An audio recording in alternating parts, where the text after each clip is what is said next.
सबसे पहले अपनी कॉपी किताबें बंद कर दो थोड़ी देर के लिए, और जो मैं बोल रहा हूं उसको ध्यान से सुनो।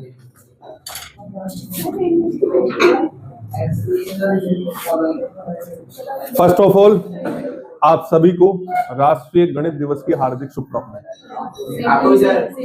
सबसे पहले तो ये समझना होगा कि ये जो नेशनल मैथमेटिक्स डे हम जो बनाते हैं वो क्यों मनाते हैं। किसी बच्चे को पता है, या ऐसे ही मेरे को देख के हाँ भाई ये सर गणित पढ़ाते हैं, इनको तो कही दो, इनको तो चिपकाई दो आज। पता है किसी को? बताइए क्या रीजन है कि आज नेशनल मैथमेटिक्स डे हम सेलिब्रेट करते हैं?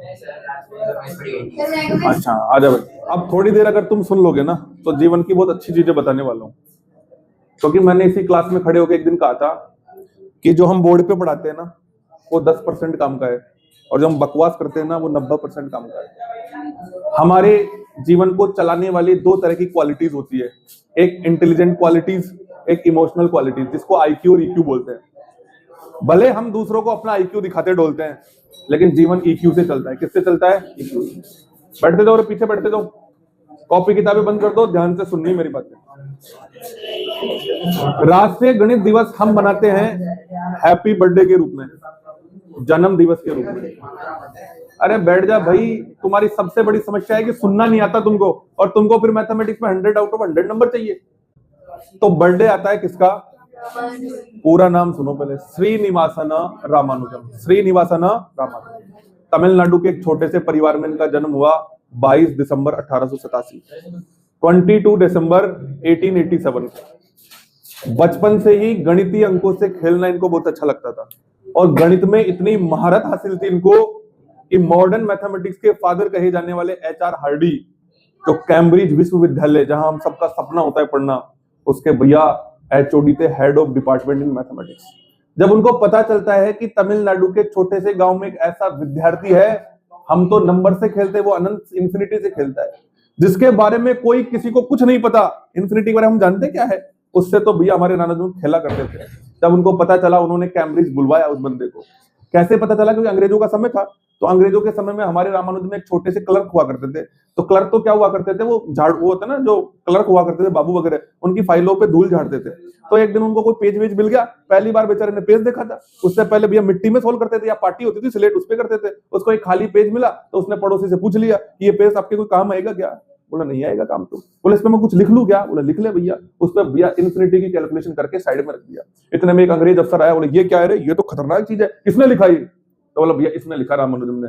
बुलाया, रामानुजम जी डर गए, लंबी सारी चोटी, गांव का छोरा, सिंपल छोरा। मैंने मैं गलती से लिख दिया भैया, अब नहीं आपके पेज नहीं बिगाड़ूं। बोला पेज बिगाड़ भैया, कितने चाहिए तेरे को? पूरी फाइल ला के दो रे इसको। उसने फिर से कैलकुलेशंस की और उसने देखा कि वो तो खतरनाक आदमी है। उसने तुरंत अपने दोस्त HR हार्डी कॉल किया कि हमारे पास ऐसा बंदा है। उसको कैम्ब्रिज बुलाया गया, और कैम्ब्रिज बुलाने के बाद में उन्होंने इन्फिनिटी की कैलकुलेशन की, जिससे आज हमारे एस्ट्रोनॉट कहीं दूर दूर जाते हैं। तो वो थे रामानुजम। रामानुजम का जीवन जानने के लिए यूट्यूब पे भरे पड़े वीडियो आप देखना, मेरा टॉपिक वो नहीं है। मैं तो इतना बताना चाहता था कि मैथमेटिक्स डे सेलिब्रेट क्यों करते हैं। आज मैं तुमको कुछ अलग दिखाता हूँ। नर्सरी क्लास में जब हम पहली बार जाते हैं विद्यालय, हमको नर्सरी क्लास में 3 सब्जेक्ट पढ़ाई जाती है। कौन कौन सी पढ़ाई जाती है? हिंदी, इंग्लिश और, चलो इसका रीजन जानने की कोशिश करते हैं कि सर हिंदी हमारी मदर टंग है, हमारी मम्मी बोलती है, हमको भी बोलनी आनी चाहिए, इसलिए वो मैडम पढ़ाती है। इतनी बात समझ में आ रही है कि हिंदी हमारी मदर टंग है, अपनी भाषा सीखने का तो अपना अधिकार है, तो सीखेंगे, ठीक है। इंग्लिश को सीखते हैं। सर जो भाषा मैं जानता हूं जरूरी थोड़ी ना सामने वाला जाने, और कोई ऐसा व्यक्ति आ जाए जो मेरी मदर टंग ना जानता हो तो उसकी मदर टंग भी तो मेरे को बोलनी आनी चाहिए। चलो इसलिए सेकंड पर्सन की लैंग्वेज भी। Why mathematics? मैथमेटिक्स लैंग्वेज है, it is a language subject, then why mathematics? अब सुनो क्यों। क्योंकि मैथमेटिक्स जो होती है ना वो लैंग्वेज ऑफ गॉड है। क्या है? तो भैया एक भाषा वो जो तुमको आती है, एक भाषा वो जो दूसरे को आती है, तो वो भाषा नहीं सीखोगे जो हमारे मालिक बोलते हैं।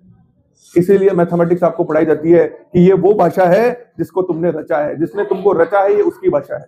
कल ना भैया कोई अच्छे काम करके जब भगवान के पास जाओगे तो वो मैथमेटिक्स में बतियाएगा तुमसे, तुम्हारे तर्क वितर्क से बतियाएगा। लॉजिकल थिंकिंग होती है उनके पास में, कोई गलती नहीं होती है। SST में कोई, जैसे मान लो SST में तुमने सेम क्वेश्चन का आंसर लिखा, इसका अलग हो सकता है, उसका अलग हो सकता है, लैंग्वेज वाइज। हिंदी का प्रश्न दोनों का अलग अलग हो सकता है। जैसे मैंने आपसे पूछा भारत का प्रधानमंत्री कौन है, आपने बोला भारत का प्रधानमंत्री नरेंद्र मोदी है, कोई लिख रहा है नरेंद्र मोदी भारत के प्रधानमंत्री है, कोई लिख रहा है प्रधानमंत्री जो है हमारे देश का वो है नरेंद्र मोदी। अलग अलग कौन से? मैथमेटिक्स में 2+2 को 4 लिख के दिखाओ, कैसे लिख के दिखाओगे, कैसे लिख के दिखाओगे, ऐसे लिख के दिखाओगे। मार्कर कहां गया कि सर इसने तो लिखा है 4 ऐसे, मैंने लिखा है 4 ऐसे, किसी ने लिख दिया ऐसे। क्या मीनिंग है उसका? ये कोई लॉजिक है? 4 4 ही होगा, कैसे ही लिखो। इसीलिए सिस्टमेटिक लैंग्वेज है, इसको सीखना बहुत कंपलसरी है। चलो भैया, तुमको ये चीजें फालतू की बकवास लगती है, हम आते हैं तुम्हारे प्रश्नों में, तुम्हारे कैटेगरी के प्रश्नों में आते हैं। मोबाइल जानते हो क्या होता है? आज हम सब मोबाइल यूज करते हैं। मोबाइल में क्या यूज करते हो? उसके सॉफ्टवेयर यूज करते हो, सॉफ्टवेयर यूज करते हो, सोशल मीडिया अकाउंट्स करते हो, वो सॉफ्टवेयर ही है उसके। उस सॉफ्टवेयर को बनाने के लिए कोडिंग लगती है। क्या लगती है? हाँ, कोई अंदर थोड़ा ना बैठा है जो इंस्टाग्राम खोल के दे देगा तुमको, ये लो भाई अब मैं थक गया, अब जा रहा हूँ। नहीं, उसके अंदर एक कोडिंग काम करती है कि इसको दबाओगे तो ये निकल के आ जाएगा, इसको दबा के तो ये निकल। वो कोडिंग क्या है? मैथमेटिक्स है। क्या है? मैथमेटिक्स जो डिजिटल लैंग्वेज है, आपके कंप्यूटर टीचर ने आपको पढ़ाया होगा कि कंप्यूटर 0 1 की भाषा में बात करता है। उस 0 1 के अनुसार ही कोडिंग होती है। जैसे हमने लिखा भैया 0 1 तो 1 खुल के आ गया, कहीं कोडिंग हो रखी है 0 1 0 0 1 तो भैया 2 लिख के आ गया। हमेशा कोडिंग से चलती है। अब सुनो, दुनिया भी भैया कोडिंग से ही चल रही है।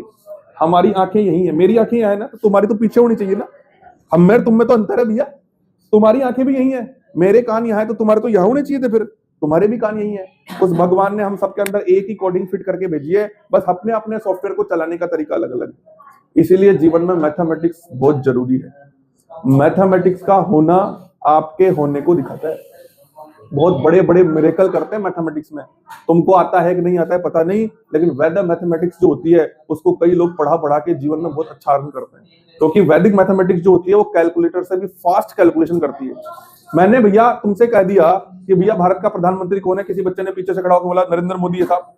मैंने तुमसे पूछा वाटर का केमिकल बॉन्ड वो क्या है, केमिकल फॉर्मूला, तुम बता रहे हो H2 है। कोई आश्चर्यजनक बात हो गई क्या? लेकिन अगर मैं तुमसे पूछूं कि 1342 का मल्टीप्लाई इससे इतने बड़े नंबर से करके देखो, ये तुरंत आंसर आ गया 1 सेकंड में, तुम फिर 1 सेकंड में आंसर। जैसे मैंने तुमको क्या कहा कि भैया 95 का स्क्वायर नंबर कितना है, पीछे से एक बच्चा खड़ा होकर बोलता है कि भैया 95 का तो है भैया 90 और 25। इतनी जल्दी निकाल दिया, हमको तो ऐसे निकालना पड़ता है। 95 को 95 से मल्टीप्लाई करेंगे तब जाके कोई आंसर आएगा, तूने 1 सेकंड में कैसे निकाल दिया? मैथमेटिक्स शुरू से ही हमको आश्चर्यचकित करती आई है।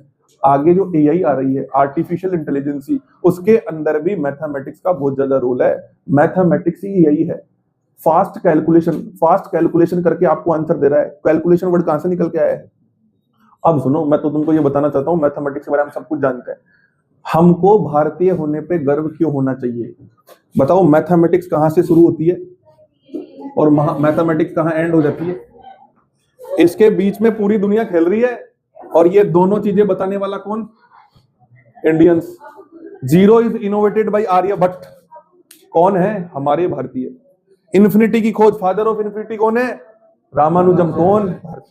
हमको तो ये इस बात पे ही गर्व होना चाहिए कि जो पूरी दुनिया पढ़ रही है उसको पढ़ाने वाले हम। अब तुमको एक छोटा सा गीत सुनाता हूं, बढ़िया सा टाइम पास कराता हूं, उसके बाद में हम क्लास चालू करेंगे। सेक्शन बी आज हम चालू करेंगे, रोज का एक क्वेश्चन प्रैक्टिस करेंगे। क्या माइंडसेट बनाएंगे अपना। सेक्शन बी का एक क्वेश्चन मैं समझाऊंगा, फिर मॉडल पेपर के सारे सेक्शन भी आपको करने हैं। बैक सेक्शन बी का केवल क्वेश्चन नंबर 4 करना है। एक बार वैसा माइंडसेट बन गया, फिर अगले क्वेश्चन में चलेंगे। इस तरीके से हम मॉडल पेपर्स को सॉल्व करेंगे, और ये जनवरी आते आते हम कंप्लीट कर देंगे इसको। सुनो भैया, हमको भारतीय होने पे क्यों गर्व होना चाहिए, इस गाने से सारी चीज समझ में आ जाएगी। पुरानी पिक्चर का गाना है, अक्सर तुमने सुना होगा, फिर आज सुनो भैया। कि 0 दिया मेरे भारत ने मेरे भारत ने, तब जहां को गिनती आई, तारों की भाषा भारत ने दुनिया को पहले सिखलाई। ना देता दशमलव भारत तो, दशमलव का मीनिंग होता है डेसिमल नंबर। डेसिमल नंबर जानते हो ना? सबको 2 के बाद में 3 पता था कि 2.2 देने वाले हमें, तब जाके दुनिया को पता चला अच्छा यार 2 और 3 के बीच में बहुत सारे नंबर होते हैं। ना देता दशमलव भारत तो, यूं चांद पे जाना मुश्किल था। धरती और चांद की दूरी का अंदाज लगाना मुश्किल था। सभ्यता जहां पहले आई, सभ्यता जानते हो? सिविलाइजेशन। मोहनजोदड़ो तुम पढ़ते हो, अपना हड़प्पा तुम पढ़ते हो, पता है इनके अंदर सारी चीजें सिस्टमेटिक मिली है। कैसे मिली है? मेजरमेंट के द्वारा। क्या होता है? मैथमेटिक्स होती है। सभ्यता जहां पहले आई, पहले जन्मी जहां पे कला। कला जानते हो? आर्ट। अरे भैया मेरा बॉडी स्ट्रक्चर बनाना है किसी आर्टिस्ट को, तो मेरा वो नाप नहीं लेगा? वो मोम के पुतले बनाए जाते हैं, मोदी जी का बना हुआ है, उससे पहले वो आर्टिस्ट आके नाप नहीं लेती मैथमेटिक्स से? चलो कपड़े सिलना भी एक आर्ट ही तो है। तुम्हारा वो टेलर जो होता है वो नाप नहीं लेता तुम्हारी, ये इतना लंबा कमर, इतनी छाती, इतनी नहीं लेता? लेता है ना, वो भी क्या है मैथमेटिक्स। जहां पे जन्मी पहले कला, भारत अपना वो भारत है जिसके पीछे संसार चला, और चलता गया और बढ़ता गया, भगवान करे ये यूं ही बढ़े, बढ़ता ही रहे और फूले फले, है प्रीत जहां की रीत सदा, मैं गीत वही के गाता हूँ, भारत का रहने वाला हूँ, भारत की बात सुनाता हूँ। अब बताओ, हमारे देश में जन्मे व्यक्ति जिसके नाम से आज गणितीय दिवस बनाया जा रहा है, और आज हमारे विद्यार्थियों को भैया 4 8 को स्प्लिट करना नहीं आ रहा। थोड़ी शर्म आनी चाहिए।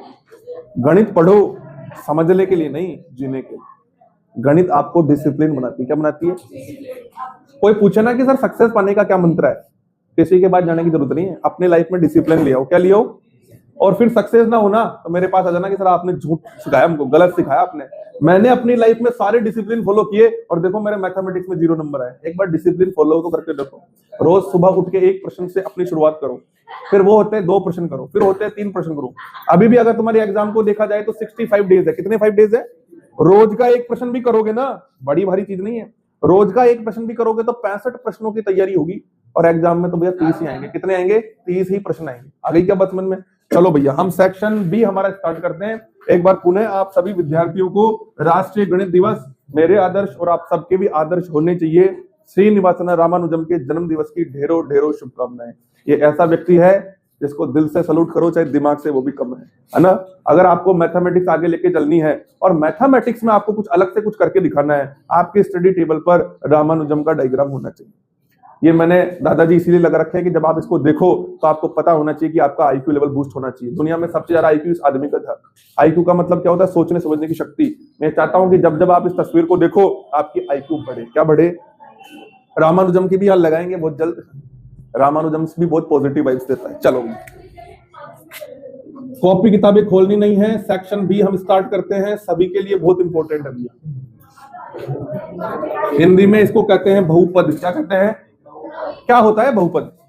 पॉलिनोमियल क्या होता है? बहु का मतलब बहुत सारे, पद का मतलब मैथमेटिकल टर्म्स, जिनको हिंदी में कहते हैं। हिंदी मीडियम वाला बैठा है किधर? बहुपद का मतलब यही होता है। इंग्लिश में कहते हैं इसको ट्रम्स। अब ट्रम्स हमारे मैथमेटिक्स में जो होती है वो 2 तरह की होती है। एक होता है वेरिएबल, एक होता है कांस्टेंट। क्या होता है? एक होता है वेरिएबल और दूसरा क्या होता है? हिंदी में इसको कहते हैं अचर। क्या कहते हैं? और इसको कहते हैं भैया चर। क्या कहते हैं? देखो देसी भाषा में चरना, कभी यहां चल रहा है कभी वहां चल रहा है। कांस्टेंट अचर जो कहीं नहीं चल रहा, अपने घर पे बैठा है। मिल ही जाएगी मंजिल राही को, मिल ही जाएगी मंजिल। गुमराह तो वो लोग हैं जो घर बैठे हैं। अरे निकलो बाहर। मंजिल तो खुद तड़प रही है तुमसे मिलने के लिए। अरे 10th क्लास तो खुद चाहती है तुम एग्जाम में बैठो और 100 में 100 नंबर लाओ। तुम घर बैठे हो आराम से रील्स देख रहे हो भैया, मिलेगी मंजिल, बाहर निकलो। अब सुनो, वेरिएबल का meaning, variable such A value that can change the given situation. अगर कोई गणितीय वैल्यू अकॉर्डिंग टू सिचुएशन बदल रही है तो वो तो है वेरिएबल। कांस्टेंट क्या है? Constant such A value that can not change the given situation. अब सुनो, इनको चूल्हे में पटको सबको। ये सब 6th क्लास की बातें हैं, 5th 6th क्लास में पढ़ाई जाती है चीजें। आपको तो डायरेक्ट लॉजिकल बात करनी है। जो मैथमेटिक्स में मैथमेटिक्स जैसा नहीं दिख रहा वो तो वेरिएबल है, जो मैथमेटिक्स में मैथमेटिक्स जैसा दिख रहा है वो क्या है? कांस्टेंट है। क्या है? जितने भी नंबर है सारे कांस्टेंट है, जितने भी नंबर नहीं है वो सारे क्या है? वेरिएबल। अब इन दोनों के कॉम्बिनेशन से आपने कुछ बनाया, जैसे x+2 करके बना दिया, x-2 करके बना दिया, 2x करके बना दिया या x+2 करके बना दिया। 4 तरह के मैथमेटिकल ऑपरेशंस होते हैं, प्लस करो, माइनस करो, डिवाइड करो, मल्टीप्लाई, कुछ ही कर लो तुम। आपको कुछ मैथमेटिकल टर्म्स नजर आएगी, इन्हें कहते हैं अलजेब्रिक टर्म्स। क्या कहते हैं? हिंदी में बहुत प्यारा नाम है, बीजीय व्यंजक। क्या नाम है? बीजीय व्यंजक, अलजेब्रिक एक्सप्रेशंस। ये लो भैया, AE हो गया ये अलजेब्रिक एक्सप्रेशन। अब सुनो, इस दुनिया का वो अलजेब्रिक एक्सप्रेशन जिसके वेरिएबल की हाईएस्ट पावर या कोई भी पावर वो होल नंबर हो। कौन सा नंबर? हिंदी में कहते हैं पूर्ण संख्या। क्या कहते हैं? पूर्ण संख्या का मतलब अपने आप में पूर्ण होना चाहिए। 1 2 3 4 5 ऐसे होना चाहिए। ऐसे नहीं 1.2 हो गया, 1.3 आधा अधूरा का काम नहीं है, पूरा होना चाहिए। जो भी होना, चाहे कुछ ही मत हो, चाहे 0 रख दो कोई दिक्कत नहीं है, लेकिन कुछ भी रखोगे तो अपने आप में पूरा आएगा। क्या आएगा? पूरा। जैसे इधर देखो, कोई अलजेब्रिक एक्सप्रेशन है उसकी पावर 2 है तो वो एक होल नंबर आ गई, 2 इज अ होल नंबर, तो ये भैया एक पॉलिनोमियल है। क्या है? यानी कि किसी अलजेब्रिक एक्सप्रेशन की जो पावर है, अगर पावर एक होल नंबर है, क्या है? होल नंबर है, तो उसे ही हम कहते हैं पॉलिनोमियल। क्या कहते हैं? पॉलिनोमियल। अब सुनो मेरी बात, एग्जाम में प्रश्न आएगा which is not a polynomial या विच इज पॉलिनोमियल। सुनो, जिसकी पावर होल नंबर आ जाए वो तो पॉलिनोमियल है, अगर किसी की पावर नेगेटिव है तो होल नंबर नहीं होगा, होल नंबर नहीं होता पॉलिनोमियल भी नहीं होगा। अगर किसी वेरिएबल की पावर रूट में है या क्यूब रूट में है तो भी पॉलिनोमियल नहीं होगा। अगर कोई वेरिएबल अपोन में दे रखा है तो उसको ऊपर लेके जाओगे नेगेटिव पावर हो जाएगी, वो भी नहीं होगा। और अगर किसी वेरिएबल की पावर इस तरीके से 3/2 दे रखी है या फ्रैक्शन में दे रही है तो भी पॉलिनोमियल नहीं होगा। इतनी चीज समझ में आ गई? ये क्वेश्चन नंबर जो सेक्शन बी का क्वेश्चन नंबर 4 कर रहे हैं वो नहीं है, मैं तो एक बात तुमको बेसिक बता रहा हूँ कि ये चीजें होती है। अब हम आगे बढ़ते हैं। देखो, अगर हम डिग्री के हिसाब से देखें तो पहले तो ये पता होना चाहिए कि डिग्री क्या होती है। किसी भी पॉलिनोमियल के वेरिएबल की हाईएस्ट पावर, हाईएस्ट का मतलब होता है उच्चतम घात, भाई इससे बड़ा कुछ नहीं है रे, यही है जो है, उसको हम कहते हैं डिग्री ऑफ पॉलिनोमियल। क्या कहते हैं? हिंदी में कहते हैं बहुपद की कोटि। क्या कहते हैं? बोलते हैं ना भैया तो उच्च कोटि का आदमी है तो उच्च कोटि देखेंगे भैया, हाईएस्ट वेरिएबल ही देखेंगे। अब जिसकी हाईएस्ट वेरिएबल 2 होता है उसको हम कहते हैं क्वाड्रेटिक पॉलिनोमियल। क्या कहते हैं? हिंदी में कहते हैं द्विघात बहुपद। क्या कहते हैं? द्विघात बहुपद। द्वि यानी दो, घात यानी घात होनी चाहिए। क्वाड्रेटिक का मतलब दो, क्वाड्रेटिक पॉलिनोमियल का मतलब ऐसा पॉलिनोमियल जिसकी डिग्री कितनी हो? अब सुनो भैया, एग्जाम में जो आपसे पूछेगा ना, अब वो चीजें बताने वाला हूं आपसे। एग्जाम में आपसे पूछेगा किसी क्वाड्रेटिक पॉलिनोमियल के सॉल्यूशन दो और सॉल्यूशन देने के बाद में भैया उनके रिलेशंस भी वेरीफाई करो। अब सुनो, काम की चीज अब लिख रहा हूं, जिन चीजों का रिवीजन करना है वो इधर देख लो, जिसको लगता है नोट कर लेना चाहिए वो नोट भी कर सकता है। पहली चीज कि ये क्वाड्रेटिक पॉलिनोमियल होता है वो दिखता कैसा है भैया? तो ये कुछ ऐसा दिखता है जिसकी डिग्री कितनी होती है? इसकी डिग्री 2 होती है। फिर दूसरी चीज, ये जो क्वाड्रेटिक पॉलिनोमियल होता है इसकी जनरल फॉर्म कैसी होती है? तो इसकी जो जनरल फॉर्म होती है वो होती है ax² प्लस में bx प्लस में c इक्वल टू 0। अच्छा, जीरो लगाते ही तो इक्वेशन बन गई। क्या बन गई? जीरो लगाते ही तो इक्वेशन बन गई। तो हम जीरो नहीं लिखेंगे भाई, इतना ही लिखेंगे भैया, ax² प्लस में bx प्लस में c। यहां पर जो a है उसको कभी भी जीरो मत कर देना, अगर a को ही जीरो कर दिया तो x² ही बच जाएगा यहां से, फिर तुम्हारी काय की क्वाड्रेटिक पॉलिनोमियल। चलो सबसे पहले देखते हैं कि ये a क्या है, तो इसको बोलते हैं कोफिशिएंट ऑफ x²। हिंदी में बोलते हैं x² का गुणांक। क्या बोलते हैं? देखो रे भैया, हिंदी वाली टीचर संधि विच्छेद पढ़ाती है, गुणा प्लस अंक, गुणा में है जो अंक, गुणा का मतलब होता है मल्टीपल। क्या होता है? मल्टीपल ऑफ x² जो होता है, मल्टीपल ऑफ x² के जो मल्टीप्लाई में है उसी को बोलते हैं कोफिशिएंट। क्या बोलते हैं? चलो भैया, दूसरा है b। अब ये b क्या है? तो b होता है भैया कोफिशिएंट ऑफ x, और इसको बोलते हैं x का गुणांक। क्या बोलते हैं? और ये जो c है इसको बोलते हैं कांस्टेंट। क्या बोलते हैं? और इसको हिंदी में बोलते हैं भैया अक्षर। वैसे तो a b c तीनों ही कांस्टेंट है, लेकिन ये जो c है ये फ्री कांस्टेंट है, जबकि a और b डिपेंडेंट है x² और x पर। इनको बोलते हैं डिपेंडेंट कांस्टेंट, इसको बोलते हैं आर्बिट्रेरी या फ्री कांस्टेंट। ये भैया फ्री है, किधर ही जा सकता है। चलो भैया अगली चीज देखो भैया, सॉल्यूशन कितने निकाले सर? 2 ही निकालोगे। जितनी डिग्री उतने सॉल्यूशन। जितनी डिग्री, अगर आपसे एग्जाम में पूछा जाए कि x⁴ 100 है, सॉल्यूशन बताओ कितने होंगे? 100 सॉल्यूशन होंगे। कितने सॉल्यूशन होंगे? जितनी डिग्री उतने। एक है तो एक सॉल्यूशन, दो है तो दो सॉल्यूशन, 50 है तो 50 सॉल्यूशन। बताओ यहां तक दिक्कत है क्या? चलो भैया, इसकी डिग्री मैंने कितनी बताई? तो इसके 2 सॉल्यूशन, एक को बोलेंगे अल्फा, दूसरे को क्या बोलेंगे भैया? हिंदी में भी यही है, अल्फा और बीटा। आ गई बात समझ में? अब सुनो, इन दोनों जीरोस से 2 रिलेशन बनते हैं। एक तो बनता है सम ऑफ जीरोस। क्या बनता है? यानी कि भैया होता है ये गुणांकों का, सॉरी गुणांक नहीं बोलते इनको, हिंदी में बोलते हैं शून्यांक। क्या बोलते हैं? शून्यांकों का योग। इंग्लिश में बोलते हैं सम ऑफ जीरोस। क्या बोलते हैं? चलो, दूसरा होता है अल्फा डॉट बीटा, और इसको बोलते हैं भैया शून्यांकों का गुणा, और इंग्लिश में बोलते हैं प्रोडक्ट ऑफ जीरोस। देखो, मेरे को रत्ती भर भी फर्क नहीं पड़ता है तुम इस क्लास में बैठ के सीरियस हो या सीरियस नहीं हो। हम भैया वैसे भी मॉडर्न जमाने के गुरु हैं, जो तुमसे कोई गुरु दक्षिणा लेंगे हम तो पहले ही लेते हैं, बाद में करते हैं। गुरुकुल पद्धतियों में जाए, गुरु सारी टेक्निक पढ़ाएगा, फिर अपने पेरेंट्स को बुलाएगा। देखो रे तुम्हारे छोरे की हम एग्जाम दे रहे, इधर पेरेंट्स रहते थे, उधर बच्चे रहते थे, फिर सारी परीक्षाएं देखी जाती थी, फिर पेरेंट्स को लगता था हाँ भाई हम सेटिस्फाई हो गए, फिर वो टीचर बोला तुम जाओ अपने अपने बच्चों से गुरु दक्षिणा लूंगा, फिर वो मांगते थे अंगूठा काट दे, फलाना कर दे, ढिकाना कर दे। अपना वो सीन ही नहीं है। अपन तो पहले तो लेते हैं गुरु दक्षिणा, उसके बाद में ज्ञान देते हैं। अब तुमको सीरियस होना है तो ठीक, नहीं है तो कोई दिक्कत नहीं अपने, क्योंकि हमने हमारा काम कर लिया। अब तुम हमारा काम अगर ढंग से करना चाहते हो तो इधर देखो भैया। दूसरी चीज, जो दक्षिणा ली है उसमें बेईमानी नहीं करते हम, उसमें पूरा ईमानदारी से तुम्हें ज्ञान देने की कोशिश करते हैं, जितना हमारे पास है, ज्यादा नहीं, ज्यादा तो कहां से लाए भैया, जितना है उतना देने की कोशिश करते हैं। फिर भी तुम्हारी कोई समस्या है तो फिर भी तुमको कह रखा है भैया 1 दिन का टाइम दे दो, इस दुनिया की कोई कैलकुलेशन नहीं है जो हम नहीं कर सकते। थोड़ा खोज के लाएंगे, पिंडे में कुएं में पड़ी होगी, वहां से निकाल के लाके तुमको देंगे, तुम्हारा काम करवा देंगे बस। लेकिन फालतू बकवास बैठते हो, हम 2-4 मिनट तुमको भाषण देते हैं, उसमें तो टाइम खराब होता है, जो बच्चे पढ़ते हैं उनका टाइम खराब होता है। सीरियस टाइम आ चुका है, ये एग्जाम बहुत पास में है। चलो भैया, तो यहां से अल्फा प्लस बीटा का फॉर्मूला क्या होता है, यहाँ होता है भैया माइनस का बी अपॉन है। अब बी और ए बताने की आवश्यकता नहीं पड़नी चाहिए, बी कोफिशिएंट ऑफ एक्स होता है, ए क्या होता है, coefficient of x square. Alpha dot beta का फॉर्मूला क्या होता है, बी अपॉन ए, क्या होता है, सॉरी सी अपॉन ए, वेरी गुड शाबाश, सी अपॉन ए। अब सुनो भैया, एग्जाम में प्रश्न पूछा जाएगा, क्या पूछा जाएगा कि दी गई द्विघात समीकरण के या द्विघात बहुपद के शून्यांक ज्ञात करिए, find the number of zeros the given quadratic polynomial and verify the relation between the coefficients. उनके कोएफिशिएंट में रिलेशन भी निकालिए, उनके गुणांकों का संबंध भी बताइए, बता देंगे। इधर देखो, ये नोट करने की आवश्यकता है किसी को, कर लो भैया फटाफट, फास्टली करो, फास्टली।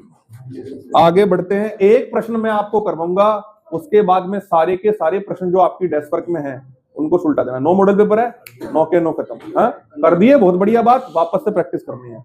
प्रैक्टिस में भैया कोताही नहीं बरतनी है, हमको आता है तो भी करेंगे, चलेंगे। तो मैं आपको 2 प्रश्न बताता हूं। हाँ, नंबर ऑफ जीरो निकालने के हमारे पास वैसे 2 तरीके हैं। एक तरीका तो कहता है mid term split method, mid term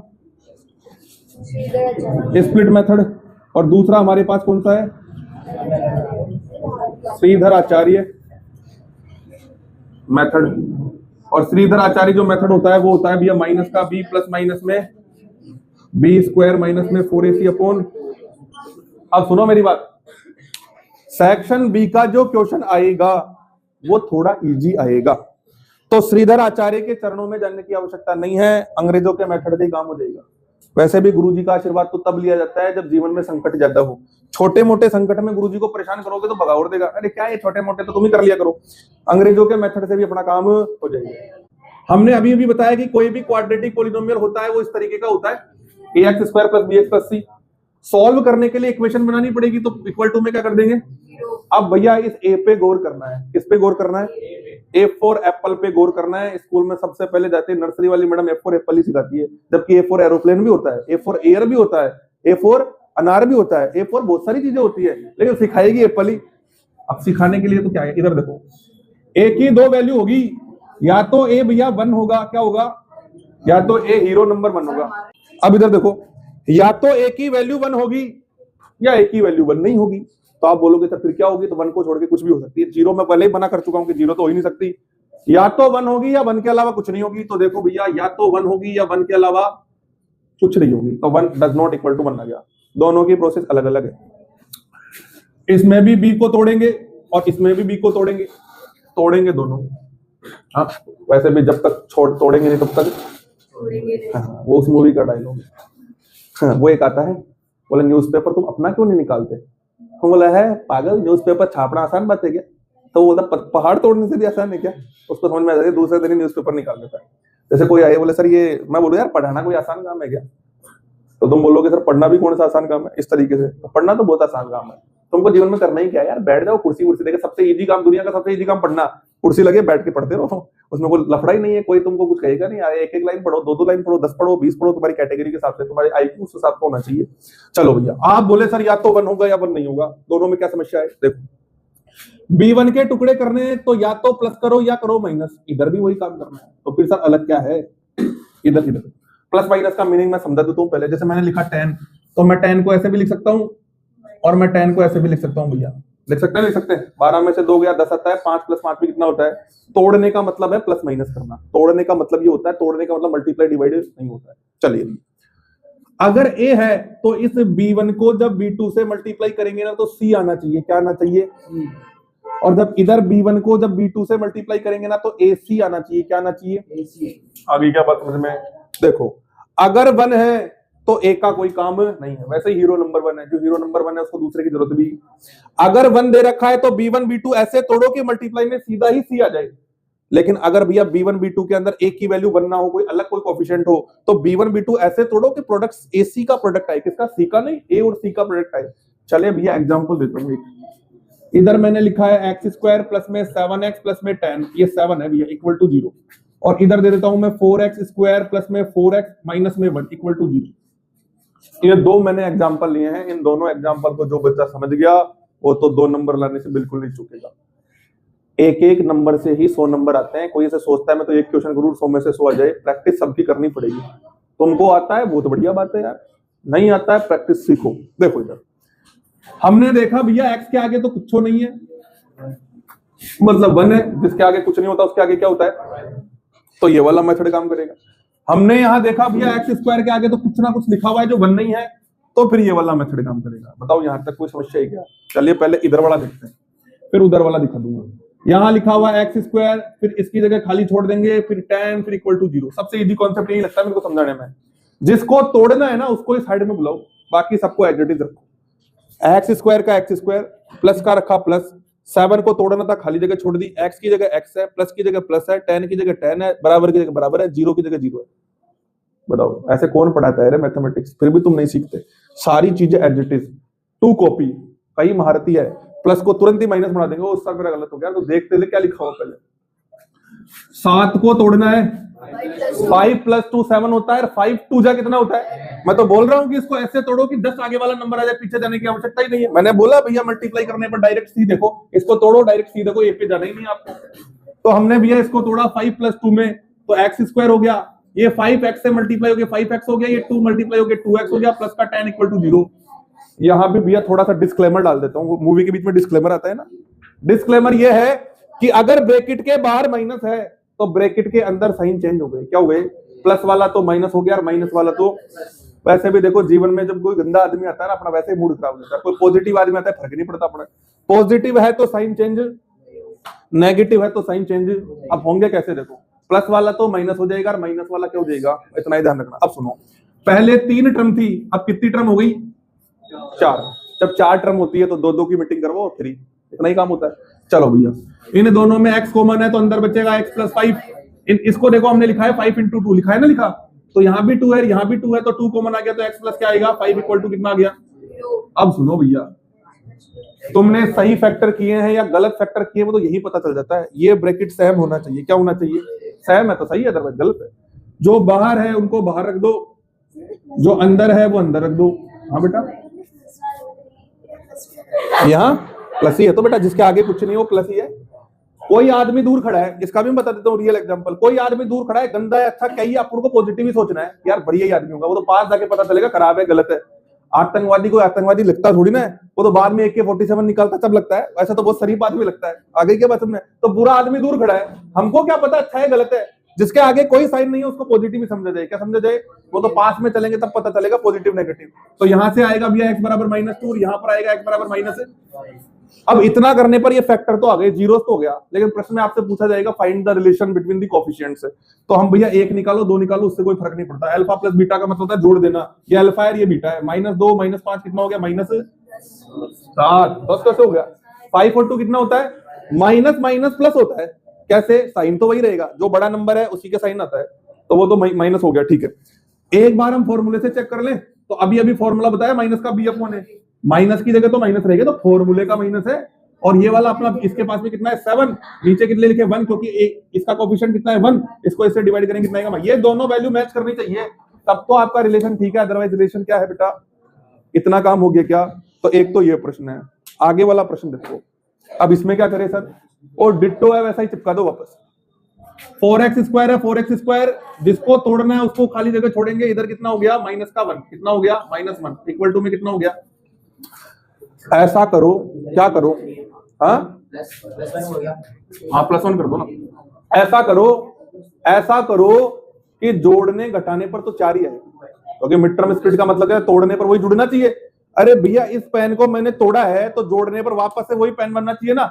लेकिन इस बार थोड़ा गजब काम है। देखो इधर मल्टीप्लाई करने पर AC आना चाहिए। A का मतलब 1 को C से मल्टीप्लाई करके देखो, तो भैया 4 को 1 से मल्टीप्लाई करोगे तो कितना आएगा? अब जो मल्टीप्लीकेशन आना चाहिए वो 4 आना चाहिए 1, जबकि इसमें तो 10 ही आ रहा था जस्ट आगे वाला, उसमें आगे वाला नहीं, क्योंकि यहाँ एक्स स्क्वायर का कोएफिशिएंट 1, उसका मैंने अलग कॉन्सेप्ट सीखा है। अब सुनो क्या करेंगे, तो सर कर दो 2 + 2, इसमें कौन सी बड़ी बड़ी बात है। 2 + 2 कितना होता है, और 2 2 जा भी कितना होता है। लेकिन आप तो बोलोगे सर 2 2 जा तो 1 होना चाहिए था, आपने तो इधर बताया हमको कि आगे वाला नंबर, क्योंकि तुमको अभी भी ये कॉन्सेप्ट घुसा हुआ है तुम्हारे मतलब में, प्रैक्टिस से अंतर आता है। जितनी बार प्रैक्टिस करोगे उतनी बार अंतर क्लियर होगा कि अगर ये ए नहीं है तो भैया AC का प्रोडक्ट देखा जाए, अगर 1 है तो केवल C का प्रोडक्ट देखा जाए। अब सुनो भैया, ये हो गया हमारे पास 4x², इसको मल्टीप्लाई करेंगे 2x, इसको मल्टीप्लाई करेंगे 2x, इधर हो गया +1 = 0। तो यहां से देखो 2x कॉमन आएगा। क्या कॉमन आएगा, क्योंकि इसको लिख सकते हैं ना 2 × 2। अभी तुमने लिखा ना जस्ट पहले कि 2 × 2 4 होना चाहिए, इसीलिए किया है हमने। चलो भैया यहाँ से 2x कॉमन ले लिया, तो यहाँ से बचेगा 2x + 1, कितना बचेगा। और यहाँ जहां कुछ कॉमन नहीं है, अरे जिसका हमारे राजस्थानी में कहते हैं कि जिसका कोई धनी धोरी नहीं है ना, धनी धोरी का मतलब जिसका कोई मालिक नहीं है, उसका परमात्मा मालिक है। सबका मालिक एक का मतलब जिसमें कुछ कॉमन नहीं है, उसका कौन कॉमन है, 1 कॉमन है। तो यहाँ से 1 कॉमन ले लेंगे तो अंदर बचेगा 2x+, चलो भैया इधर बचा 2x + 1, और इधर भी क्या बचा 2x+। अब सुनो, हमको तो x को अकेला करना होता है, प्लस वाला उधर जाके और मल्टीप्लाई वाला इधर आके, तो भैया x भी आ गया और दूसरा भी x कितना आ गया, -1/2। अब अल्फा प्लस बीटा करके देखो कितना हो गया, -1/2, -1/2, -1 होता है, कितना होता है। अरे आधा आधा कितना होता है, हाफ हाफ कितना होता है, 1। चलो भैया अल्फा डॉट बीटा का फॉर्मूला लगा के देखें, माइनस का b/a, तो माइनस की जगह माइनस, b की जगह कितना है 4, और इसकी जगह कितना है 4, काटेंगे तो कितना आएगा -1। बताओ सैम हो गया क्या, हो गया क्या सैम, सैम हो गया तो रिलेशन क्या हो गया, चेक हो गया। बताओ दोनों चीजें समझ में आई क्या, आ गई समझ में। तो ऐसा करो, मॉडल पेपर नंबर 1 तो मैं ये 1 का ही था, तो एक बार तुम फिर निकालो मॉडल पेपर 1 निकालो और उसका ये क्वेश्चन करके दिखाओ फटाफट। मॉडल पेपर 1 और मॉडल पेपर 2, ये 2 ही दे रहा हूं तुमको, 2 ही क्वेश्चन करके दिखाने, ज्यादा नहीं करके दिखाने। घर जाओगे तो मॉडल पेपर 3 और मॉडल पेपर 4, कल आओगे मेरे आने से पहले मॉडल पेपर 5 और मॉडल पेपर 6, और भैया जब हम लास्ट में जाएंगे तो मॉडल पेपर 7 और 8 को खत्म करते हुए कल मैं नया चैप्टर पढ़ाऊंगा।